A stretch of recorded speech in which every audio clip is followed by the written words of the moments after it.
오늘 말씀 야고보서 5장 13절에서 16절 말씀까지입니다. 너희 중에 고난당하는 자가 있느냐? 그는 기도할 것이요 즐거워하는 자가 있느냐? 그는 찬송할지니라. 너희 중에 병든 자가 있느냐? 그는 교회의 장로들을 청할 것이요 그들은 주의 이름으로 기름을 바르며 그를 위하여 기도할지니라. 믿음의 기도는 병든 자를 구원하리니 주께서 그를 일으키시리라. 혹시 죄를 범하였을지라도 사하심을 받으리라. 그러므로 너희 죄를 서로 고백하며 병 낫기를 위하여 서로 기도하라. 의인의 간구는 역사하는 힘이 큼이라. 아멘. 저는 오늘 이 본문 말씀을 가지고서 치유와 성화에 대해서요.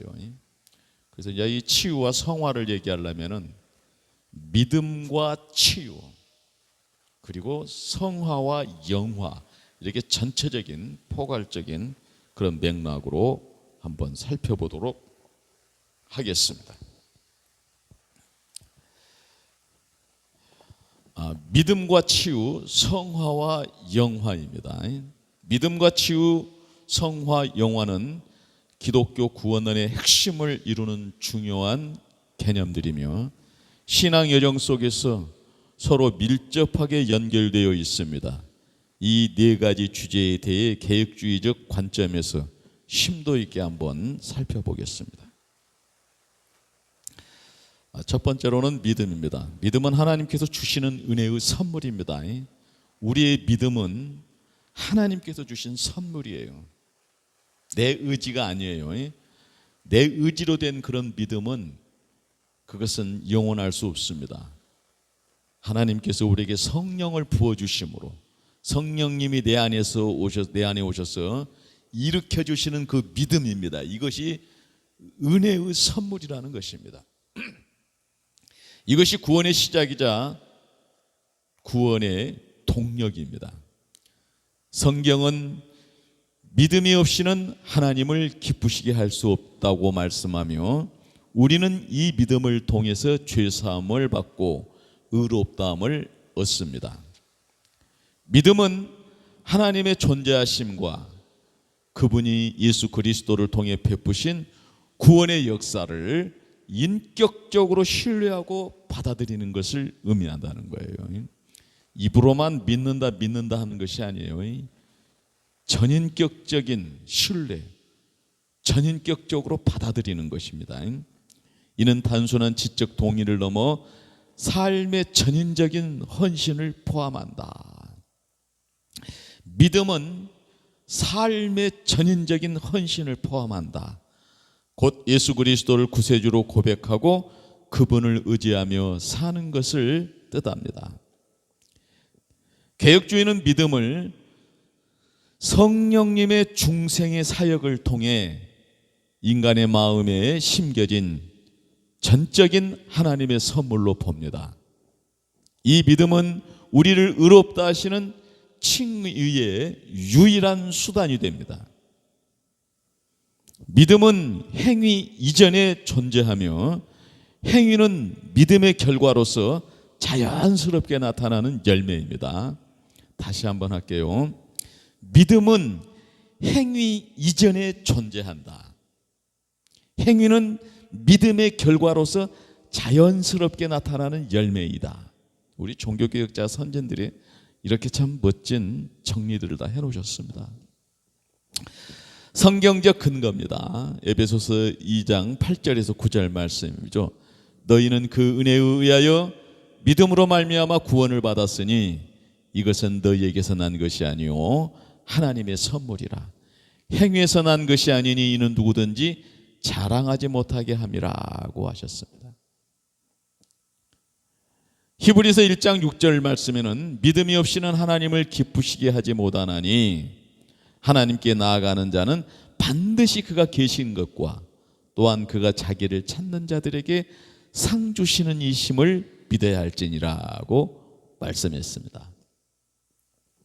두 번째로는 치유입니다. 치유는 영혼, 육의 회복을 아우르는 넓은 개념입니다. 이는 죄로 인해 깨어진 하나님과의 관계가 회복되고 죄의 결과로 손상된 우리의 존재 전체가 온전해지는 과정을 포함하는 거예요. 다시 한번 제가 읽어볼게요. 치유는 영, 혼, 육의 회복을 아우르는 넓은 개념입니다. 이는 죄로 인해 깨어진 하나님과의 관계가 회복되고, 하나님과의 관계가 회복돼요. 죄의 결과로 손상된 우리 존재 전체가 온전해지는 과정을 포함합니다.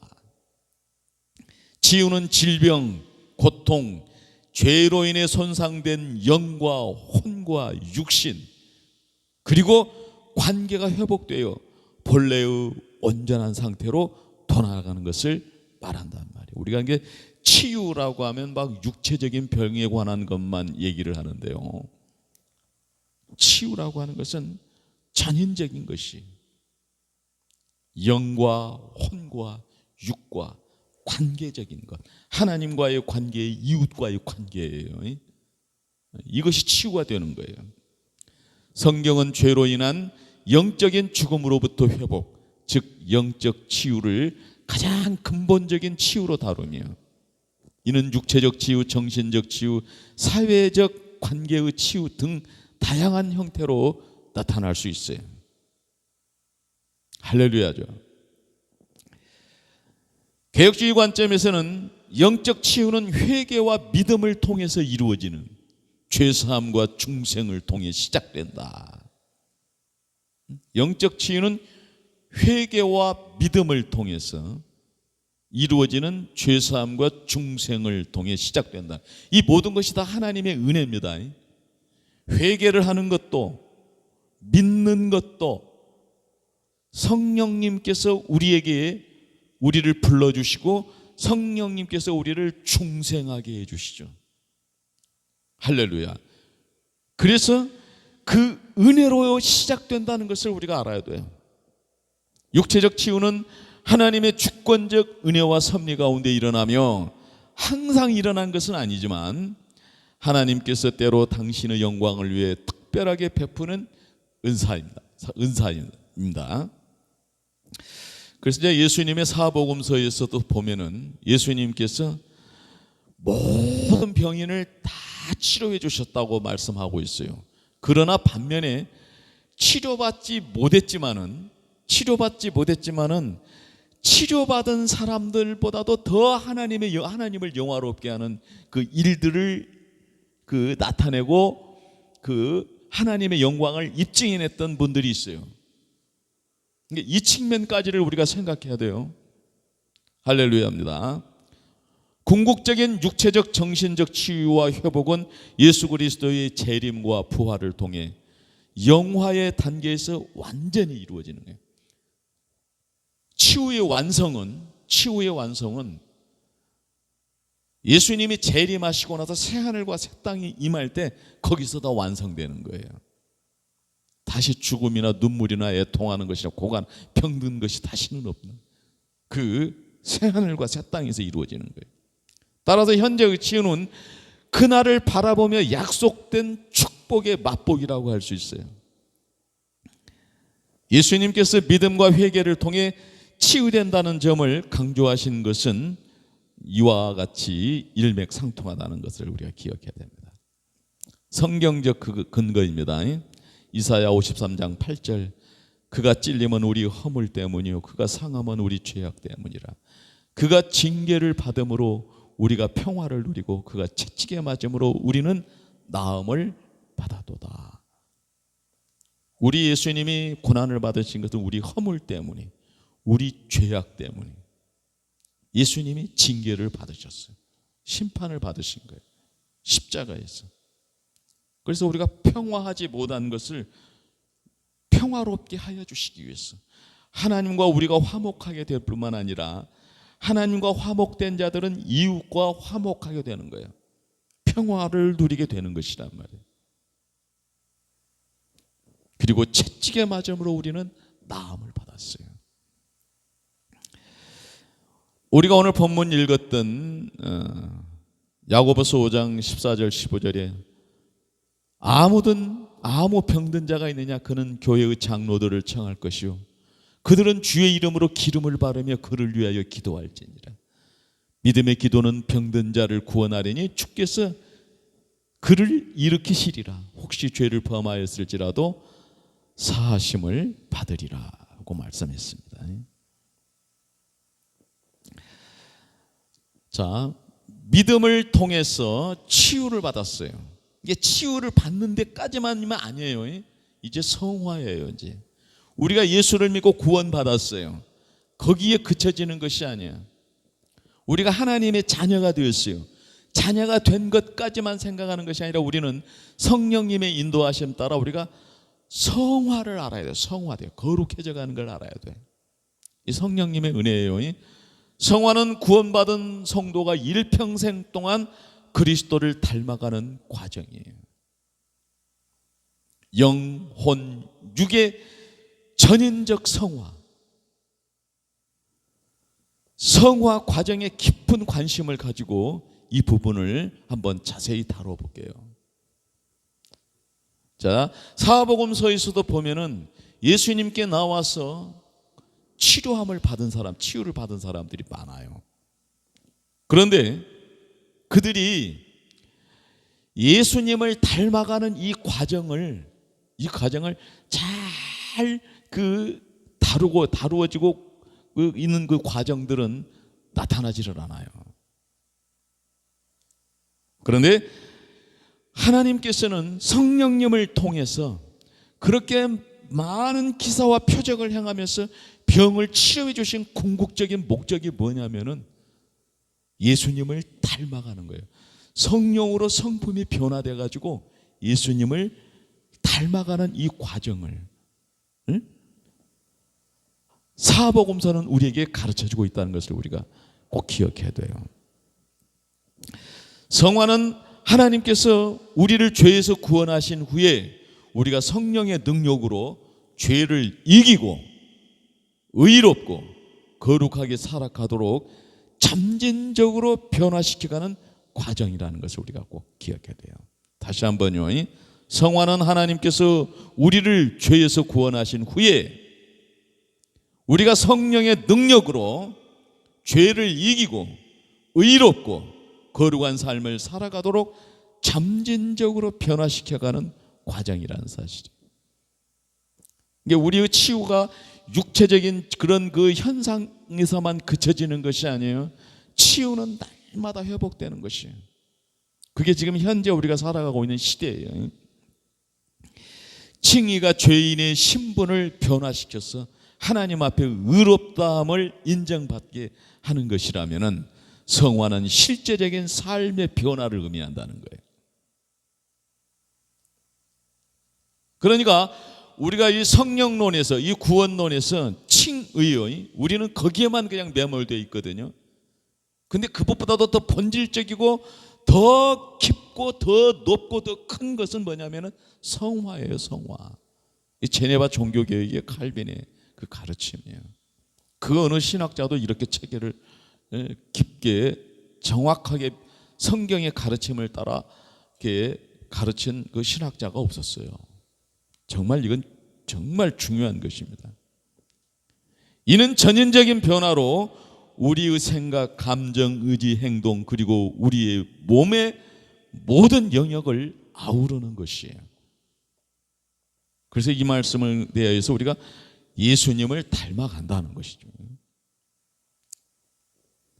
개혁학주의 관점에서 성화는 칭의에 뒤따르는 필수적인 과정이지만 칭의와는 구분된다는 것이죠. 성화는 하나님의 은혜로 시작되지만 성도의 궁극적인 순종과 노력이 요구되는 그런 협력적인 그런 과정이에요. 그것이 성화되어 가는 것이 우리 삶 속에 드러난다는 사실이에요. 완전한 성화는 이 세상에서는 이루어지지 않아요. 점진적으로 예수님을 닮아가는 그런 과정이지 이것이 완성되지는 않아요. 그런데 예수님이 재림시에 이 영화의 단계는 완성이 되는 거예요.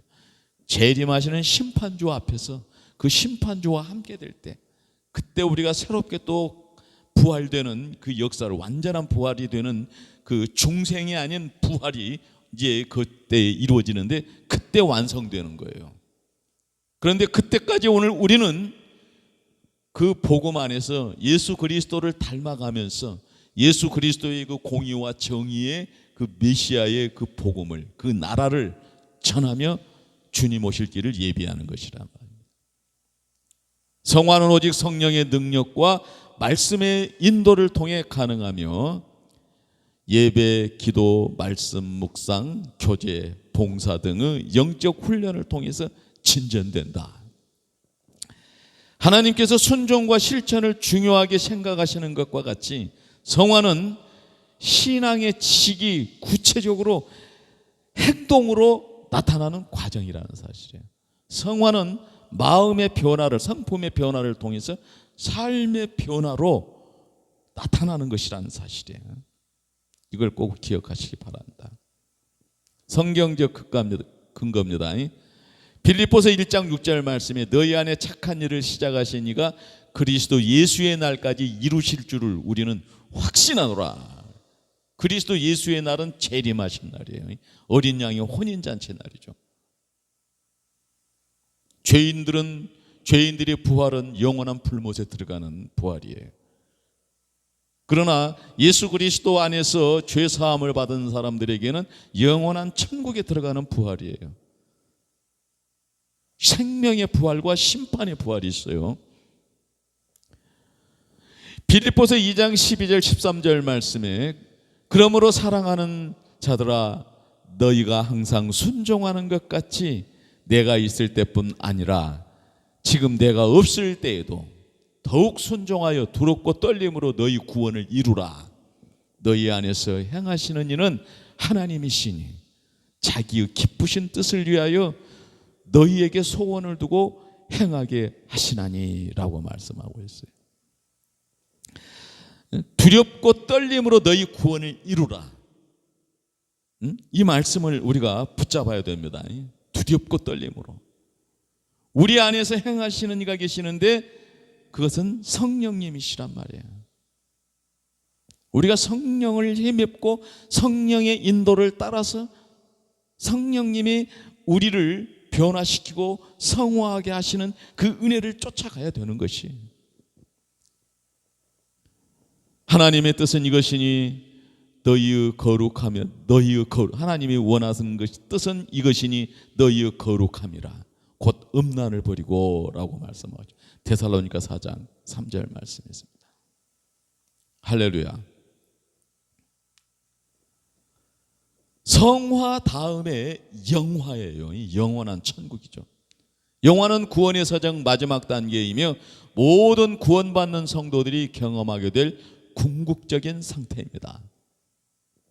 영화는 예수 그리스도의 재림 시에 성도들의 영혼과 몸이 완전히 구속되고 부활하여 영원한 영광의 상태에 이르는 것을 말합니다.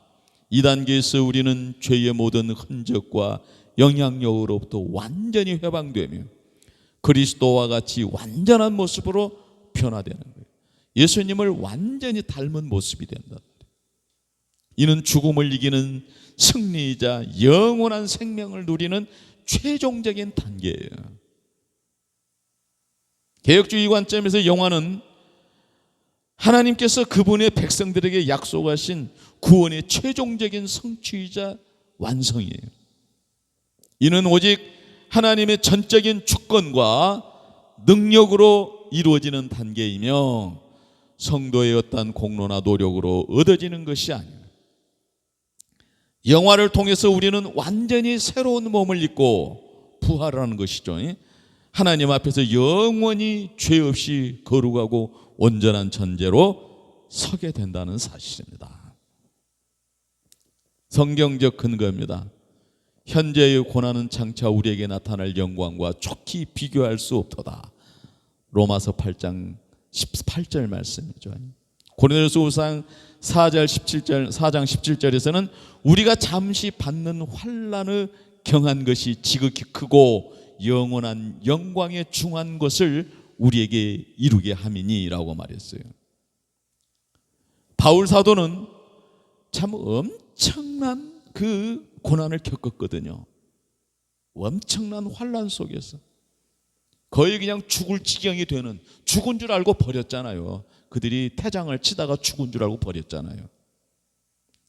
그런 환난에 대하여서 장차 받을, 이루어지게 될 그 영광에 비하면은 경한 것이다. 그런 그 고난은, 환난은 가벼운 것이다라고 생각하는 거예요.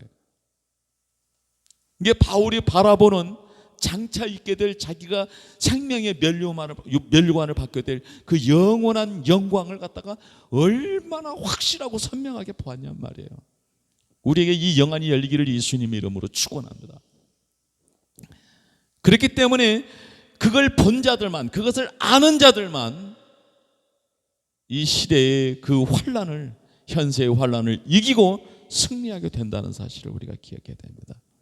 2000년의 역사는 그 확실하게 보고 그 행했던 그 순교자들의 역사에 의해서 이어져 오고 있는 것 아닙니까? 오늘날은 순교자들의 그 순교의 그 사실조차도 왜곡시키고 변질시키는, 그러잖아요.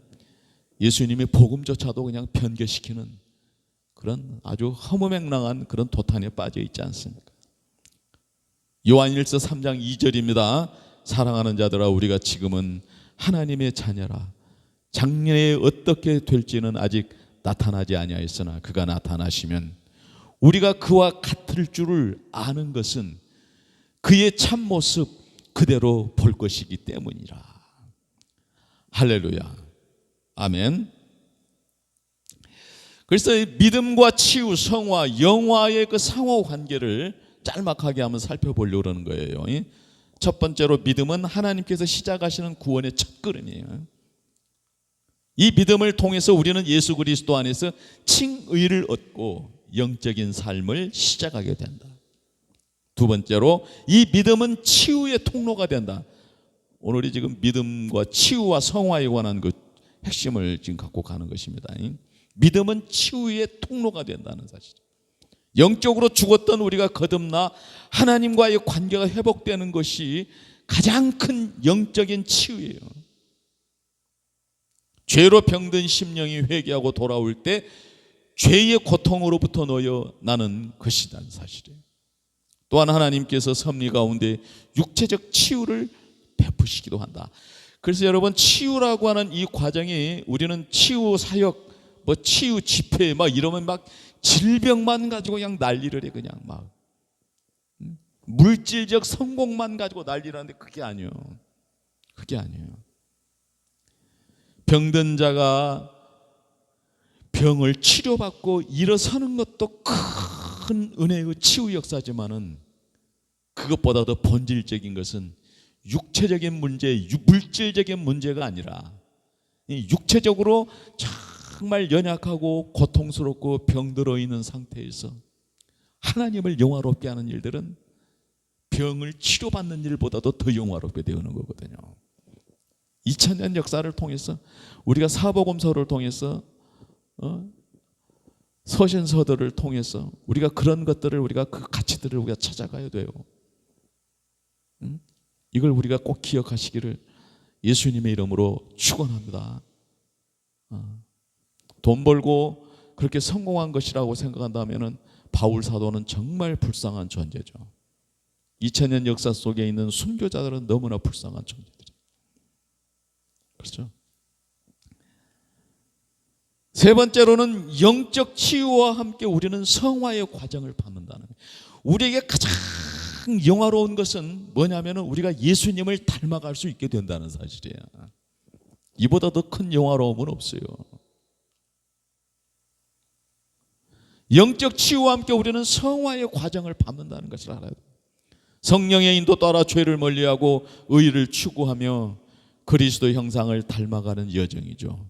이 과정 속에서 우리는 지속적인 회개와 순종을 통해 성장하게 된다. 제가 그래서 이제 그 소열문답 86문, 87문을 강조하는 거예요. 86문에서는 예수 그리스도를 믿는 것이 무엇이냐?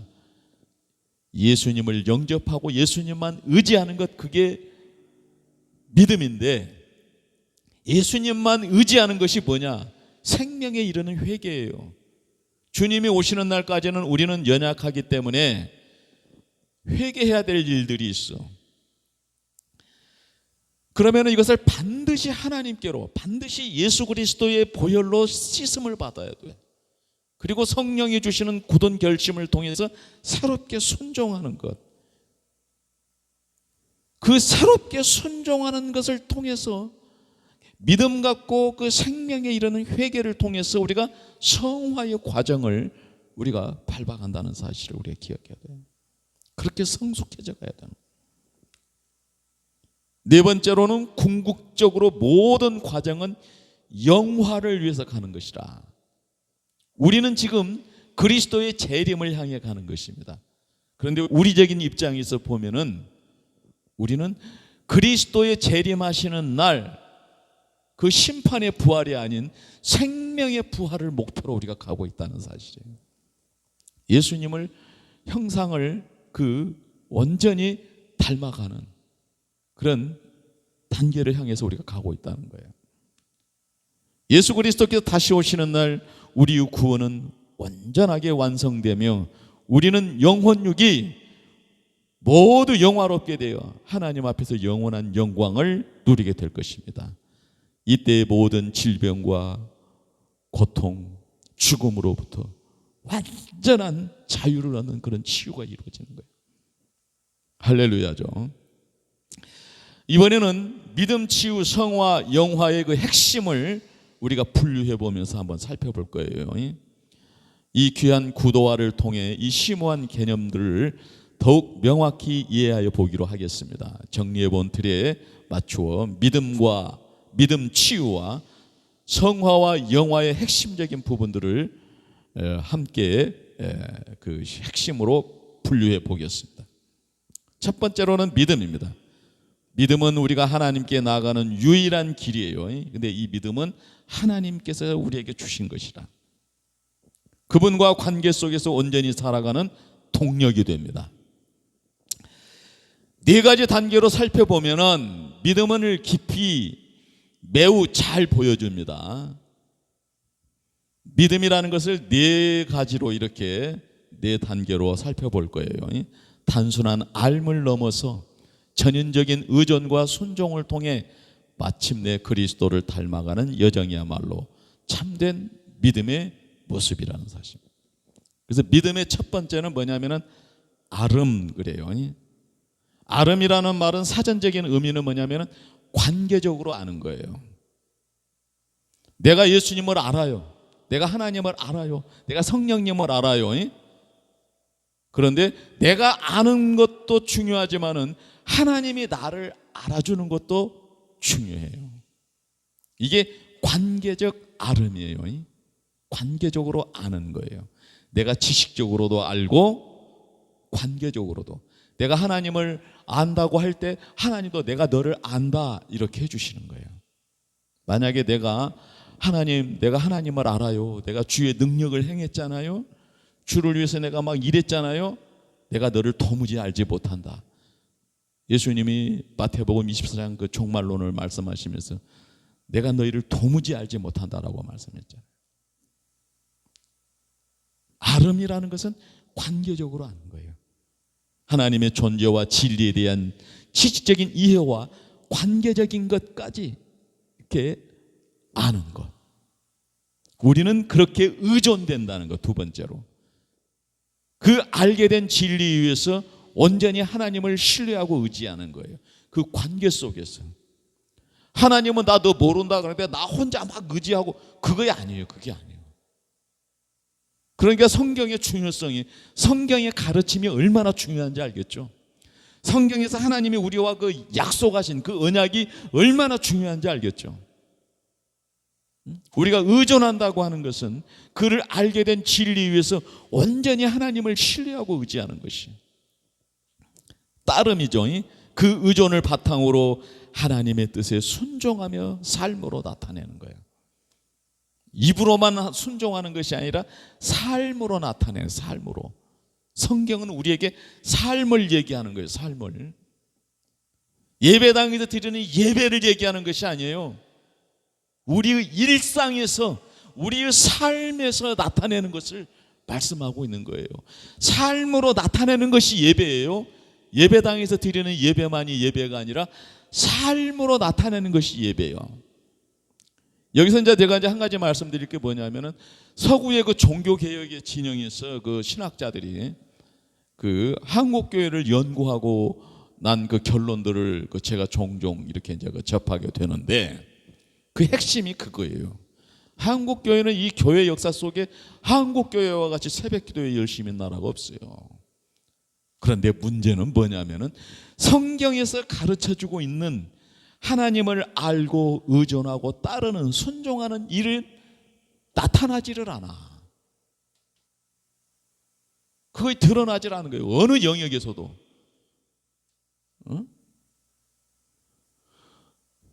여의도에 있는 그 국회에서도 나타나지 않냐고, 청와대에서도 나타나지를 않고, 모든 입법, 사법, 행정에서 나타나질 않아. 군부에서, 교육에서 나타나지를 않아. 이게 무슨 현상이냐는 거예요. 새벽 기도는 그렇게 열심히 하고 한국교회 같이 성경 공부 그렇게 열심히 한 교회들이 없다는 거예요. 그런데 그 복음의 그 본질은 삶으로 나타나질 않는다는 거예요. 한국교회에 대해서. 이게 진정한 기독교냐? 이런 질문들을 해요. 신학자들의 말이에요. 제가 항상 얘기합니다. 목회자는 신학자들의 가르침을 따라야 돼요. 성도들은 목회자의 가르침을 따라야 됩니다. 신학자들이 이렇게 결론 내리고 있다는, 계속 지금.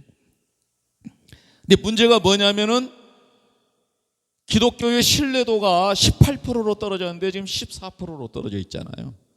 무엇이 회복돼야 될까요? 하나님을 바르게 알고 바르게 의존하고 바르게 따라가야 돼요. 그릇되게 따라가면 안 돼. 닮아가는 것이, 알고 의존하고 따르는 것은 예수님을 닮아가는 모습으로 주착되는 거예요. 예수님을 닮아 있지 않으면 그건 참된 신앙이지, 그건 한번 생각해 봐야 돼요. 아름에 대해서 하나님과 그분의 구원의 계획에 대한 지식적인 인식은 믿음에서 시작되어 관계적 아름으로 단계로 나가는 거예요. 히브리서 11장 6절 말씀, 믿음이 없이는 하나님을 기쁘시게 하지 못하나니 하나님께 나가는 자는 반드시 그가 계신 것과 또한 그가 자기를 찾는 자들에게 상 주시님을 믿어야 할지니라. 관계적으로 알아야 된다는 말을 말씀하고 있는 거예요. 영생은 곧 유일하신 참 하나님과 그가 보내신 자 예수 그리스도를 아는 것이다.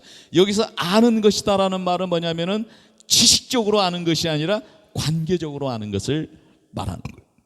성경 원어에는 관계적으로 아는 것을 나타내고 있는 것이에요. 의존입니다. 알게 된 진리 이외에 전적으로 하나님을 신뢰하고 우리의 삶을 그분께 맡기는 것이에요.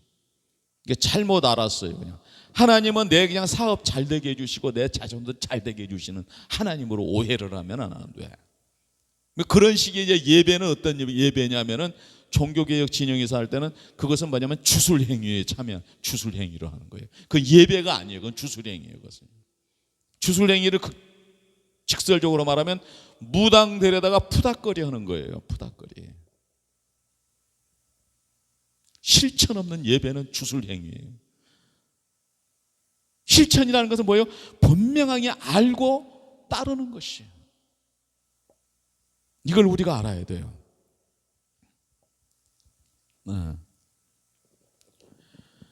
에베소서 2장 8절 9절에 너희는 은혜에 의하여 믿음으로 말미암아 구원을 받았으니 이것은 너희에게서 난 것이 하나님의 선물이라. 행위에서 난 것이 아니니 누구든지 자랑하. 행위의 것이 아니란 말이에요. 그 본질을 알아야 돼요. 우리가 이게 의존할 때 하나님에 대한 그 본질, 하나님에 대한 속성을 알아야 돼요. 우리가 이 복음의 본질을 알아야 돼요.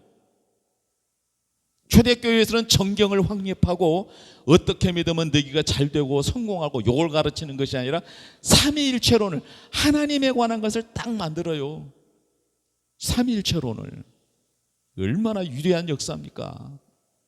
그 초대교회는 로마를 정복해 가잖아요. 마태복음 6장 31절 32절 그러므로 염려하여 이르기를 무엇을 입을까 무엇을 입을까 하지 말라. 이는 다 이방인들이 구하는 것이라. 너희 하늘 아버지께서는 이 모든 것을 너희에게 있어야 할 줄을 아시느니라 라고 말씀하시는 거예요. 의존할 때 먹고 사는 문제 때문에 의존하고, 무엇 입을까 때문에 의존하고, 뭐 필요를 갖다 구하고 이러는 것으로 하나님을 의지하지 말고 먼저 그의 나라와 그의 의를 구하라는 거예요. 그걸 구하면은 하나님께서는 우리 쓸 것 다 알고 계시단 말이에요.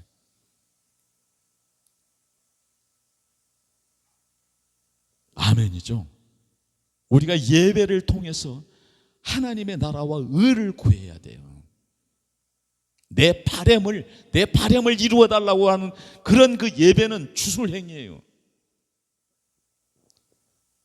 하나님의 나라와 의를 구하는 것이 예배고, 하나님의 나라와 의를 구하는 것이 기도고, 하나님의 나라와 의를 위해서 위하는 것이 봉사예요. 헌신이에요. 이 개념을 확실하고 분명하게 알아야 돼요. 우리의 신앙 고백서를 통해서, 주기도문을 통해서 우리는 너무나도 분명하고 확실히 알 수 있어요. 세 번째로는 따름입니다. 하나님을 의지하는 마음은 순종하는 삶으로 이어지며 이는 믿음의 진정성을 증명합니다. 몸이 없는 영혼이 죽은 것 같이 행함이 없는 믿음은 죽은 것이라. 야고보서 2장 26절의 말씀에 행함이 없는 믿음은 죽은 믿음이라고 하는 말씀의 의미를 여기서 우리가 깨달을 수가 있는 것이에요. 그렇지 않으면 이 말씀이 버려야 될 말씀으로 여겨지거든요. 종교개혁자 루터도 이 말씀, 이 구절을 갖다가 버려야 된다고 하는 그런 그 가르침을 했었는데, 그 개념을 잘 이해하지 못했기 때문에 그러는 거예요. 너희가 나를 사랑하면 나의 계명을 지키리라. 아멘이죠. 하나님께서 우리에게 주신 율법, 우리에게 주신 율례와 법도, 계명들은요, 하나님을 사랑하는 자들은 그것이 기쁨이 되는 거예요. 그 말씀을 그냥 듣기만 들어도 힘이 나는 거예요. 그냥 그 말씀을 그냥 알고 있다는 것이 그냥 기쁨이 되고 자부심이 되고 그냥 그렇게 되는 거예요. 그 말씀 때문에, 그 말씀을 지키기 위해서 자기 목숨도 바쳤던 것이 2000년 기독교 역사 아닙니까? 할렐루야. 네 번째로는 닮음입니다. 순종의 삶을 통해 우리는 점차 예수 그리스도의 성품과 인격을 닮아가게 되는 거예요. 우리가 다 수건을 벗은 얼굴로 거울을 보는 것 같이 주의 영광을 보며 그와 같은 형상으로 변화하여 영광에서 영광에 이르니 우리 주의 영으로 말미암음이라. 고린도전후서 3장 18절 말씀. 그리스도의 영으로 우리는 영광에서 영광에 이르는데, 그게 뭐냐면은 그리스도의 형상으로 우리가 변화되어 가는 것이라는 사실이에요. 갈라디아서 2장 20절 내가 그리스도와 함께 십자가에 못 박혔다니 그런즉 이제 내가 사는 것이 아니요 오직 내 안에 그리스도께서 사시는 것이라. 이제 내가 육체 가운데 사는 것은 나를 사랑하사 나를 위하여 자기 자신을 버리신 하나님의 아들을 믿는 믿음 안에서 사는 것이라고 말합니다. 참 은혜로운 말씀. 두 번째로는 치유입니다. 치유는 죄로 인해서 깨어진 우리 전 존재를 하나님께서 회복시켜 주시는 은혜의 역사예요.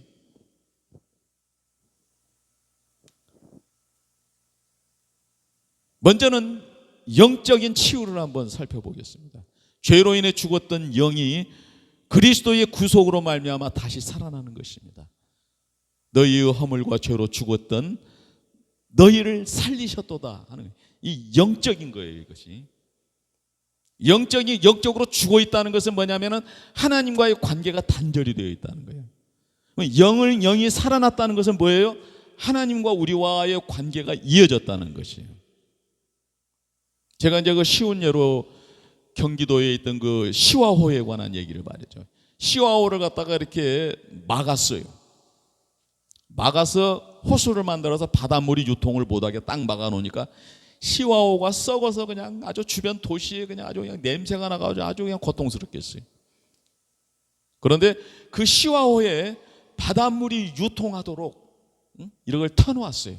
그랬더니 그 시와호가 썩어서 죽은 그 호수가 살아나는 역사가 일어났어요. 하나님과 우리와의 관계도 단절되어 있으면 죽은 바다가 돼요.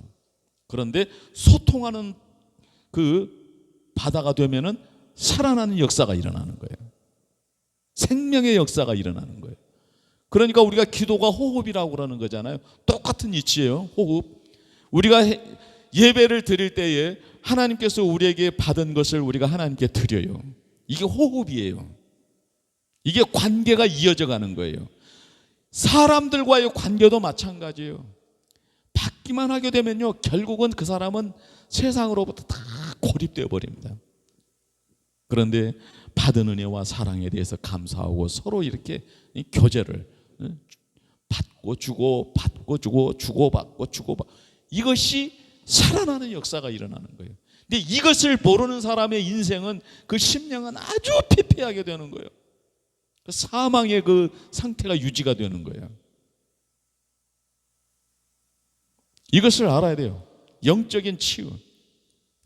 야고보서 5장 15절을 믿음의 기도는 병든 자를 구원하리니 주께서 그를 일으키시리라. 혹시 죄를 범하였을지라도 사함을 받으리라. 그랬죠. 믿음의 기도는, 이게 우리가 기도하게 되면은 병든 자를 구원할 수도 있다는 거예요. 이 영적인 치유가 회복되면은 나 자신이 살 뿐만 아니라요, 우리가 병든 자를 위하여 기도할 때도 그들을 살리게 돼요. 믿지 않는 자들에게 복음을 전해서 그들을 살리게 된다니까. 할렐루야입니다. 하나님과의 관계 회복이 이렇게 중요한 거예요. 하나님과 소통하는 것, 하나님과 호흡하는 것, 이렇게 중요한 거예요. 두 번째로는 혼적인 치유입니다. 죄와 세상의 상처로 인해 왜곡되고 병든 마음, 생각, 감정, 의지가 회복되는 거예요. 우리의 마음이 하나님과 소통이 안 되게 되면요, 마음이 병들어요. 생각이 병들고 감정이 병들어, 의지가 병들어요. 그 사람들은 무엇을 얘기해도 그냥 부정적입니다. 부정적인 얘기만, 긍정이 없어요. 그 사람들이 모든 것을 비판하고 단죄만 합니다. 그리고 그냥 받기만 하려고 그래. 이게 병든 상태고, 이게 죽어있는 상태예요, 이것이. 그런데 이 혼적인 치유, 병든 마음, 생각, 감정, 의지가 회복돼야 돼요. 그래야만이 긍정이 휩싸게 됩니다.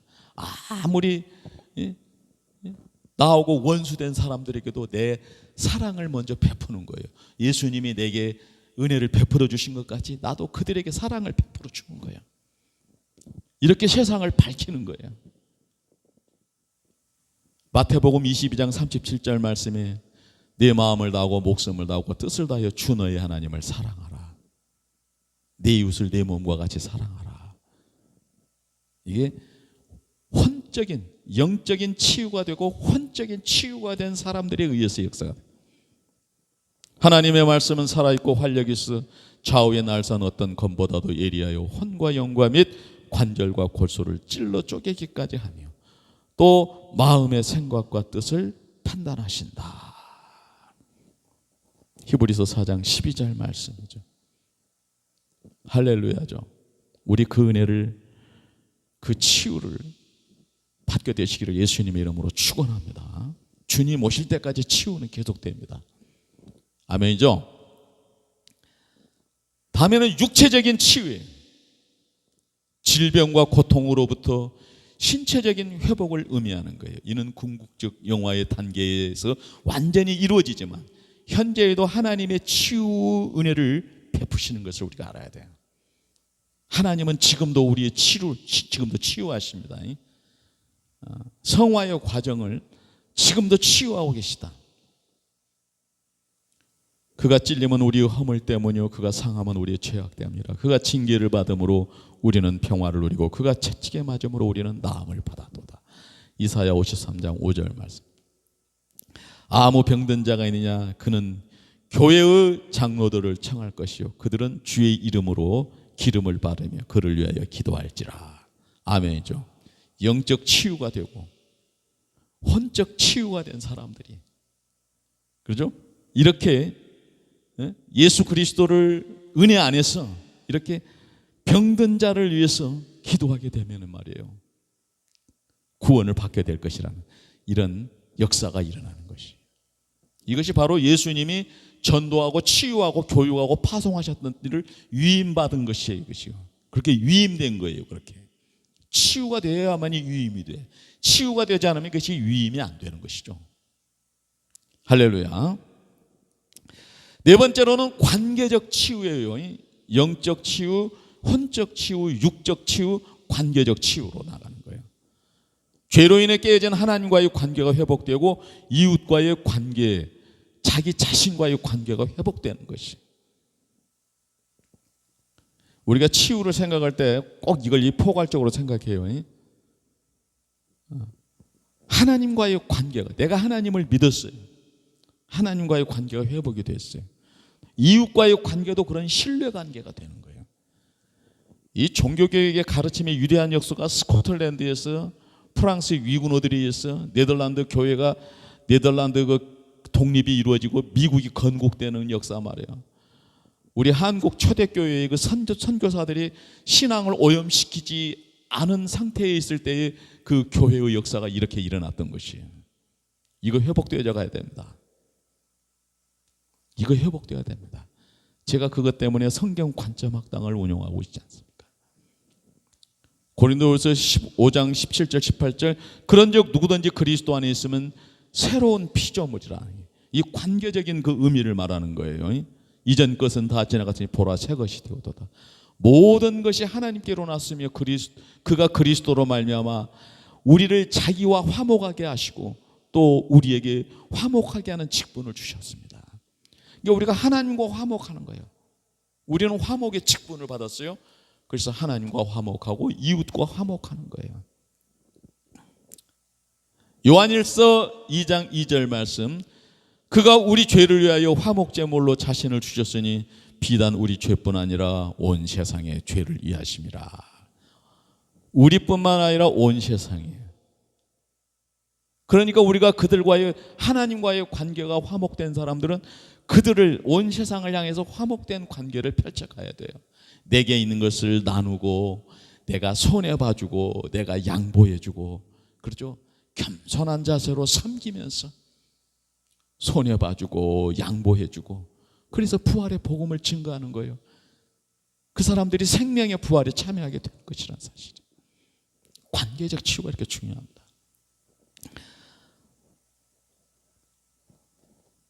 세 번째로는 성화입니다. 성화는 우리의 구원을 받는 순간부터 죽음에 이르기까지 그리스도를 닮아가는 점진적이고 역동적인 과정이에요. 우리 한국교회가, 세계교회가 이 부분을 지금 망각했어요. 예수 믿는 것이 그냥 뭐 잘되고 성공하고 막 헌금하고 잘되고 막 뭐 섬기고 잘되고 막 이런 그 종교, 이거는 기독교가 아니에요. 이것은요. 그건 최근에 내가 또 잠깐 내가 그 목사님 성함이 나 갑자기 생각이 떠오르지 않는데, 이재철 목사님이시군요. 이재철 목사님이 무당을 찾아간 것 같은 예배, 절간을 찾아간 것 같은 예배, 이런 그 강론을, 이런 설교를 하셨다. 그 설교가 아니고 강의거든요. 그것이 강좌였거든요. 그런 것을 하셨어요. 잘 구분해야 됩니다. 성화는 우리가 구원받는 순간부터 죽음에 이르기까지 그리스도를 닮아가는 점진적이고 역동적인 과정이라고 하는 것입니다. 점진적인 변화입니다. 성화는 단회적인 사건이 아니라 구원받는 순간부터 죽는 날까지 계속되는 점진적인 성장하는 과정이에요. 성령의 능력으로 죄의 세력을 대항하여 싸우고 의를 추구하며 더욱 거룩해져가는 지속적인 변화예요. 두 번째로는 성령 역사죠. 성화는 인간의 노력으로만은 불가능해요. 오직 우리 안에 내주하시는 성령님의 역사로 가능한 거예요. 성령님께서는 우리가 하나님의 뜻을 깨닫고 순종하며 그리스도를 닮아가도록 도우시고 능력을 주신다. 사실 말씀과 순종이죠. 성화의 과정에서 하나님의 말씀은 우리의 삶을 비추는 등대이며 우리가 따라가야 할 기준입니다. 말씀에 대한 깊은 이해와 이에 순종하려는 적극적인 의지적 결단과 실천이 수반됩니다. 바울 사도가 강조하던 순종과 실천이 바로 이 부분에 해당하는 것입니다. 네 번째로는 그리스도와의 연합입니다. 성화의 궁극적인 목표는 그리스도의 형상을 닮아가는 것입니다. 우리가 그리스도와 연합되어 그분의 생명을 공유하며 그분의 성품과 인격을 내면화하는, 그렇게 닮아가는 삶을 나타내는 것이라는 사실이죠. 점진적 변화에 대한 그 뜻을 다시 살펴보면은 성화는 단숨에 이루어지지 않고 우리가 하나님 은혜 안에서 계속해서 성장하고 변화하는 일생의 여정이라는 것입니다. 빌립보서 1장 6절 말씀에 너희 안에 착한 일을 행하신 이가 그리스도의 날까지 이루실 줄 우리가 확신하오라. 우리가 우리 믿음이 이거예요. 이거 내가 잘 되고 그거에 아니고 이걸 확신하는 거예요. 그리스도 안에 내 안에서 착한 일을 시작하신 이가 그리스도 예수의 날까지 이루실 줄을 확신하오라. 이게 믿음이라니까요. 베드로후서 3장 18절 오직 우리 주 곧 예수 구주 예수 그리스도 은혜와 그를 아는 지식에서 가라. 영광이 이제와 영원히 그에게 있을지어다. 할렐루야. 성령 역사입니다. 성화는 우리 안에서 내주하시는 성령님의 능력으로 가능해지며 성령님께서 우리를 거룩하게 인도하십니다. 고린도전서 6장 11절 그러나 너희는 씻음 받고 거룩하게 됨을 받았고 의롭다 하심을 받았느니라.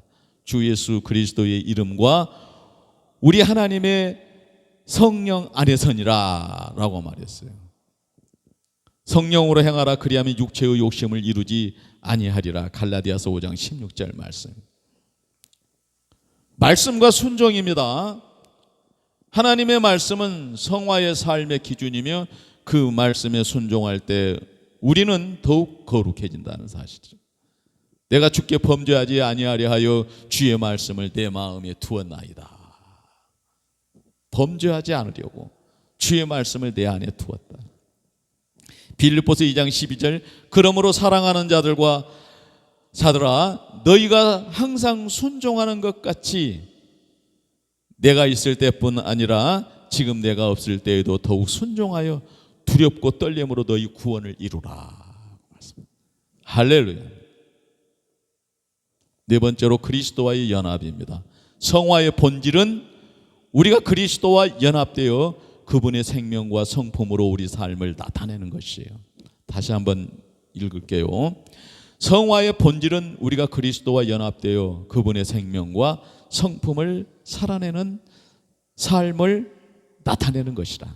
나는 포도요 너희는 가지라. 그가 내 안에 내가 그 안에 거하면 사람이 열매를 많이 맺나니 나를 떠나서는 너희가 아무것도 할 수 없습니다. 요한복음 15장 5절 말씀이죠. 사랑하는 자들아 우리가 지금은 하나님의 자녀라. 장래에 어떻게 될지 아직 나타나지 아니하였으나 그가 나타나시면 우리가 그와 같을 줄을 아는 것은 그의 참모습 그대로 볼 것이기 때문이라. 요한일서 3장 2절 말씀. 영화입니다. 영화는 구원의 서정의 마지막 단계로서 우리가 그리스도의 재림 시 완전한 구속과 영광에 이르는 것이에요. 영화는 구원의 서정의 최종 목적이자 완성입니다. 이 또한 네 가지 측면에서 살펴볼 수 있을 것 같습니다. 첫째는 완전한 구속이에요. 영화의 단계에서 우리는 죄의 모든 흔적과 영향력으로부터 완전히 해방이 됩니다. 죄와 사망의 권세는 완전히 소멸되고 우리는 죄를 지을 가능성조차 없는 완전한 상태에 이르게 된다. 영화의 단계가 되면 이런 양의 혼인잔치 이후에 생명의 부활에 참여하게 되면 그렇단 말이에요. 부활의 몸이죠. 예수 그리스도의 재림 시 우리는 부활하게 될 것입니다. 썩지 않고 강하고 영광스럽게 신령한 새로운 몸을 입게 됩니다. 우리의 몸이 영혼과 함께 완전히 구속되는 단계를 말합니다. 영원한 영광이죠. 이 단계에서 우리는 하나님 앞에 영원한 영광의 상태를 누리게 됩니다. 하나님의 임재 속에서 그분의 빛나는 영광을 반영하며 영원히 하나님을 찬양하고 섬기는 특권을 가지게 됩니다. 네 번째로 그리스도의 형상입니다. 우리는 마침내 그리스도와 같이 완전한 모습으로 변화될 것입니다. 우리는 성화의 과정에서 지향했던 그리스도의 닮음이 온전히 성취될 때입니다. 하나님 뜻에 완전히 순응하는 존재가 될 것을 의미합니다. 할렐루야죠. 우리가 이제 성경 말씀을 통해서 살펴볼 것은 완전한 구속이에요. 영혼은 죄와 사망의 권세에서 완전히 해방되어 죄의 영향을 받지 않는 온전한 상태가 되는 것입니다. 히브리서 9장 28절 이와 같이 그리스도께서도 많은 사람의 죄를 담당하시고 단번에 들이신 바 되고 구원에 이르게 하기 위하여 죄와 상관없이 자기를 바라는 자들에게 두 번째 나타나시리라. 고린도전서 13장 12절 우리가 지금은 거울로 보는 것 같이 희미하나 그때 얼굴과 얼굴을 대하여 볼 것이요 지금은 내가 부분적으로 하나 그때에는 주께서 나를 아시는 것 같이 내가 온전히 알리라. 그 바울 사도가 이 말씀을 기록할 때 당시 거울은 지금같이 선명한 거울이 아니라 희미하게 보는 거울이었어요. 기술이 그렇게 밖에는 안 됐죠. 할렐루야. 두 번째 부활의 몸입니다. 그리스도께서 재림하실 때 우리 몸이 부활하여 영광스럽고 신령한 몸으로 변화될 것이다. 고린도후서 5장 1절 만일 땅에 있는 우리 장막집이 무너지면 하나님께서 지으신 집 곧 손으로 지은 것이 아니요 하늘에 있는 영원한 집이 우리에게 있는 줄 아느니라. 빌립보서 3장 21절 우리의 낮은 몸을 자기 영광의 몸의 형체와 같이 변하게 하시리라. 만물을 자기에게 복종하게 하시는 자의 역사로 말미암음이로다. 정말 놀라운 말씀 아닙니까? 영원한 영광입니다. 우리가 하나님의 임재 속에 영원토록 그분의 영광을 누리고 반영하며 살아가게 됩니다. 로마서 8장 18절 현재의 고난은 장차 우리에게 나타날 영광과 척히 비교할 수 없다다. 이런 안목, 이런 귀가 있기를 예수님의 이름으로 축복합니다. 요한계시록 21장 4절 하나님이 모든 눈물을 그의 눈에도 닦아주시 다시 사망이 없고 애통하는 것이나 고가는 것이나 아픈 것이 다시 있지 아니하리니 처음 것들이 다 지나갔음이라. 그리스도의 형상입니다. 마침내 우리는 죄 없이 온전하며 그리스도와 같이 완전한 모습으로 변화될 것입니다. 우리가 알거니와 하나님을 사랑하는 자 곧 그 뜻대로 부르심을 입은 자들에게는 모든 것이 합력하여 선을 이루느니라. 하나님이 미리 아신 자들을 또한 미리 정하사 그 아들 형상을 본받게 하기 위하여 미리 정하셨으니 이는 그로 많은 형제 중에서 맏아들이 되게 하려 하심이라. 아들의 형상을 본받게 하기 위하여 미리 정하셨다. 예정하셨다. 놀라운 은혜입니다. 요한일서 3장 2절 사랑하는 자들아 지금은 하나님의 자녀라. 우리가 지금은 하나님의 자녀라. 장래에 어떻게 될지 아직 나타나지 아니하였으나 그가 나타나시면 우리가 그와 같을 줄을 아는 것은 그의 참모습 그대로 볼 것이니. 할렐루야. 골로새서 3장 10절 새 사람을 입었으니 이는 자기를 창조하신 이의 형상을 따라 지식에까지 새롭게 하심을 입었다. 지식에까지. 그래서 이제 우리가 치유받기 위해서 성화되기 위해서 우리가 이제 이런 내용들을 살펴야 돼요. 치유받기 위해서. 여기 캡처해서 보시기 바랍니다. 성화되기 위해서 이렇게 이런 단계들을 거치는 거예요. 결론 이렇게 갑니다. 그래서 이제 저는 오늘 치유와 성화에 대해서 믿음과 치유, 성화와 영화에 대해서 또 믿음과 치유와 성화와 영화의 그 핵심을 분류해서 살폈고 치유받기 위해서 성화되기 위해서 어떻게 해야 되느냐 우리 성령님을 통해서 우리가 어떻게 그렇게 믿음으로 하나님 앞에 나가야 되는가 하는 것을 그리고 결론을 통해서 전체적인 흐름은 믿음, 은혜로 의롭다 하심을 받음, 치유는 하나님과의 관계 회복, 삶의 회복이죠. 성화, 성령의 역사 속에서 점진적으로 거룩함, 영화 최종적으로 완전한 구원과 영광에 참여함. 정리하면 개혁주의에서는 믿음으로 시작하여 치유를 받고 성화의 과정을 거쳐 영광에 이른다는 큰 구원 서사를 강조합니다. 기도하겠습니다. 하나님 아버지, 사복음서에서 예수님은 많은 기사와 표적을 통해서 치유하셨습니다. 그 치유하신 목적은, 치유를 통한 그 회복은 성령으로 성품이 변화되어 삶이 변화되는 사람들이 교회를 이루고 그리스도의 왕국을 견고히 세워지게 하는 것이 있다고 가르쳐주고 있습니다. 하나님, 그 뜻 오늘 우리에게 이루어진 줄로 믿습니다. 오늘 우리는 그 뜻 받들고